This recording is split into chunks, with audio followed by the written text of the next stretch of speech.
Hello and welcome. You've all heard about the urban novel, and it's not often that you get an opportunity to speak to someone who's written one. I'm lucky to be joined by Anish Trivedi, who's authored this book called Call Me Dan. It's about a call center environment and a call center employee who goes through some interesting twists and turns in his life. Anish, thank you very much for joining us. Thank you, Govind. It began as an exercise to say, if you have a new economy like India and you have people who are earning more money than their fathers or their families ever did, what kind of environment are they in? And I was looking at the dichotomy in the mind of someone who works in a call center, where he comes home to his lower middle class family in Grant Road in Bombay, where he is Gautam. But when he's at work, he's in a completely different environment and calls himself Dan. So it started that way, but it ended up being anything but a call center book. So it was what I chose to explore instead was urban India today. Unfortunately, a lot of authors tend to keep us in that trap where we write about Maharajas and elephants and everything else that no longer exists. And we tend to forget what India is like now. India is today, yes, we have got the elephants on the road, yes, we have got the cows, yes, we have got the snake charmers, but we also have a vibrant economy. And we also have people like you and I who are leading a very different existence from the ones that our parents did. And that's where Call Me Dan came from.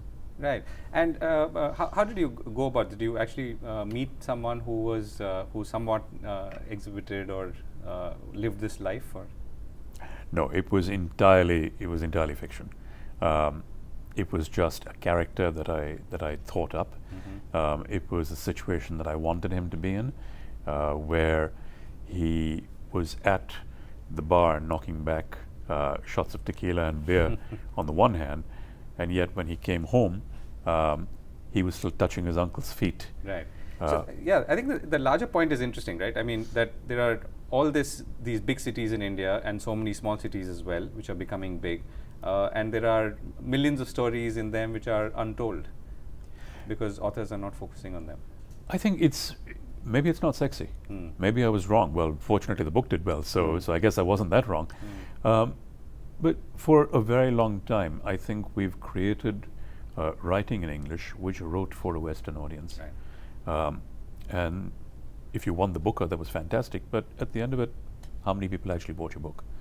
And you look at the way Indian authors have changed that now, writing for an Indian audience, writing for that Indian reader who understands what they're saying. You no longer have to write about those Maharajas that I talked about. You no longer have to write about the snake charmers and the elephants. You can write about the guy being able to buy his and there's a very big audience for them as well, because they're all right here too. Exactly. And this is us in India today.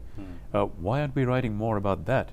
And I think that's the change that's coming place. And are we also not writing more because the perceived market is not there for it, or there wasn't? I think people assume that Indians don't read, but we are one of the largest publishing markets in the world. We are one of the largest English publishing markets in the world. We are one of the largest English-speaking and reading populations in the world. And if you look at the market for Hindi writing, if you look at the market for Marathi writing, Bengali, we are a literate country, regardless of what the statistics say. 75% literacy of 1.2 billion people is still a lot of people. Right. So what's your next book going to be on? Again, an urban novel. Set in Bombay, because that's where I live. This one takes a little older. So Dan Gautam was a 30-year-old struggling between two worlds. The next character is a little older.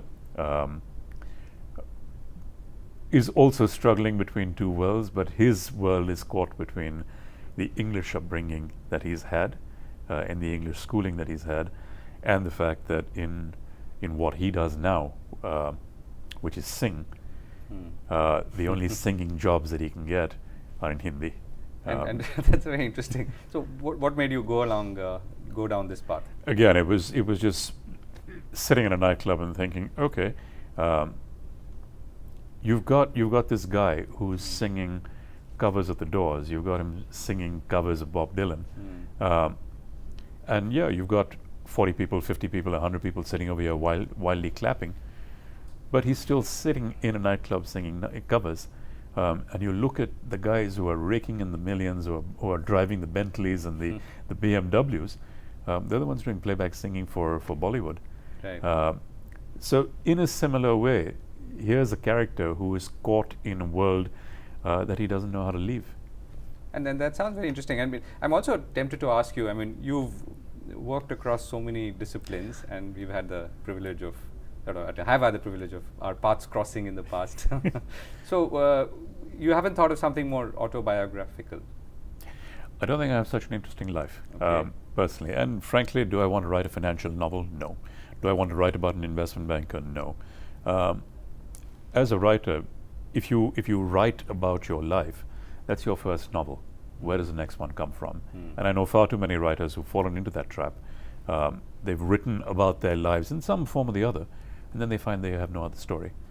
So, And that's a very useful lesson for someone who's watching this. I mean, I mean, if someone is thinking about getting into writing their first book, then what should they not be doing as opposed to what they should be? I think for a first-time writer, the first thing you have to think about is, yes, you're about to write your first book. Do you have a second one in you? Everyone's got that one book in them. What about the next one?